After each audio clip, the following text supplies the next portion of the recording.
নমস্কার বন্ধুরা, সকলকে স্বাগত জানাই বাঙালি ব্লগ পরিবার চ্যানেলে। আজকে হচ্ছে ঋষিখোলার থেকে বেরিয়ে আমরা লংচুক যাবার উদ্দেশ্যে রওনা হয়েছি।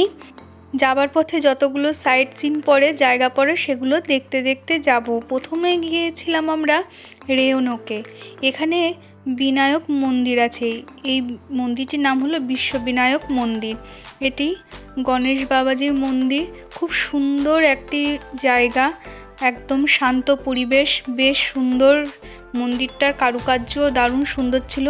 ভেতরে তো আরও সুন্দর, আর বিনায়কের মূর্তিটাও দারুণ সুন্দর ছিল। মন্দিরের ভেতরে প্রবেশ করে বেশ শান্তি লাগছিল।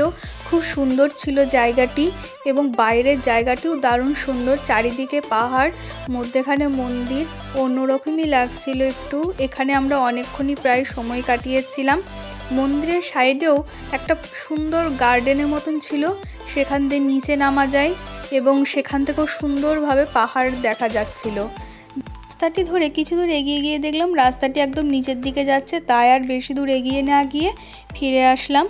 পাহাড়ের গায়ে বেশিরভাগ দেখছি স্কোয়াশ সবজিটি ঝুলছে।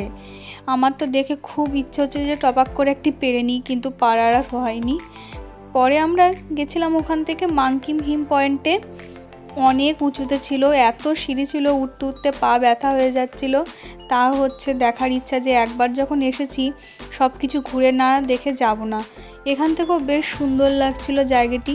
পাহাড়ের আমার সব থেকে বেশি লাগছে এই ফুলগুলো ভালো, কারণ কালারগুলো এত সুন্দর কি বলবো।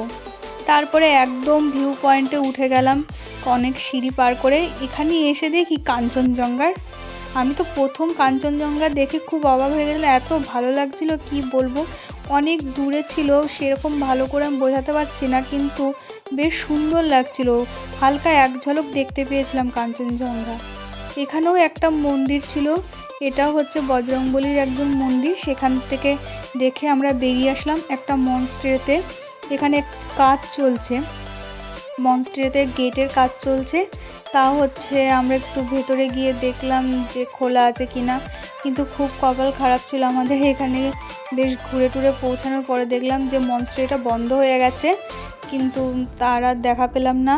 কিন্তু বাঙালি তো, ছবি না তুলে আসা যায় না, তাই সবাই মিলে চললাম। ভাবলাম যে কিছু ছবি তুলে নিই বাইরের থেকেই।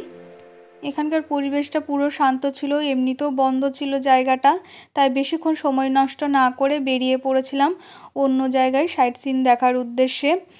এই পাহাড়ের রাস্তাগুলো এত সুন্দর হয়, মানে কি বলবো। আগে আমি বাবা মায়ের সাথে কখনো পাহাড়ে সেরকমভাবে বেড়াতে যাইনি, অতটা আগ্রহ ছিল না, কিন্তু বরমশাই বলেছিল আমার মতো তুমিও একদিন পাহাড়ের প্রেমে পড়বে। ঠিক তাই, আস্তে আস্তে আমিও যেন মনে হচ্ছে পাহাড়ের প্রেমে পড়ে যাচ্ছি। এটি হচ্ছে এখানকার একটি লেক। এই লেক সাইডেও একটা রিসোর্ট টাইপের আছে। এখানে ঘোরার জায়গা বলতে এই লেকটায়, এবং চারিদিকে এত সুন্দর পাইন গাছগুলো হয়ে রয়েছে, দেখতে দারুণ লাগছে।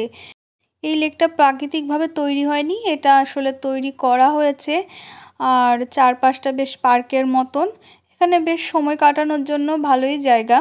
পুরো লেকটা প্রথমে ভাবছিলাম ঘুরে দেখবো না, কিন্তু তা দেখলাম না, যখন এসেছি পুরোটাই হেঁটে হেঁটেই দেখবো, তাই পুরো হেঁটে লেকটা কমপ্লিট করেছি। যতই যাক দেখি না কেন মনটা পড়েছিল সেই বরফে ঢাকা পাহাড়ের প্রতি। বর্মশাইকে জিজ্ঞাসা করেছিলাম এই সময় গেলে সব কিছু দেখতে পাবো তো, ওই রাস্তা বরফে ঢাকা থাকে, তারপরে পাহাড়টাও বরফে মোড়া থাকে। তো বর্মশাই বলেছিল এই সময়টা পাওয়া যাবে ঠিকঠাক। আবার পথে এই রংলি মার্কেটটা পড়ে, এখানে ড্রাইভার আমাদের বলেছিল যা কিনবেন কিনে নিন, এরপরে হয়তো সেরকম বড় মার্কেট পাওয়া যাবে না। তাই আমরা নেমে প্রথমে কিছু কেনাকাটা করে নিয়েছিলাম। এরপরে এখানেই আমরা ফার্স্ট এই ট্যুরের মোমো খেয়েছিলাম পাহাড়ি, কিন্তু বাট আমার কি ভালো লাগেনি, মোমোটা ঠান্ডা মোমো দিয়েছিল। যাই হোক, বাজারের আমার তো সব জিনিসই খুব পছন্দ হচ্ছিলো। এখান থেকে আমাদের পুচকু সোনার জন্য আর কিছু জিনিসপত্র কেনার ছিল, সেগুলো কিনে নিয়ে এখান থেকে রওনা দিয়েছিলাম পরে লংচক যাবার উদ্দেশ্যে। লংচকেও আমরা অফবিট জায়গা বেছে নিয়েছিলাম আমাদের হোমস্টে। খুব সুন্দর জায়গা ছিল, বেশ ভালো লাগছিলো। দেখা হচ্ছে পরের ভিডিওতে।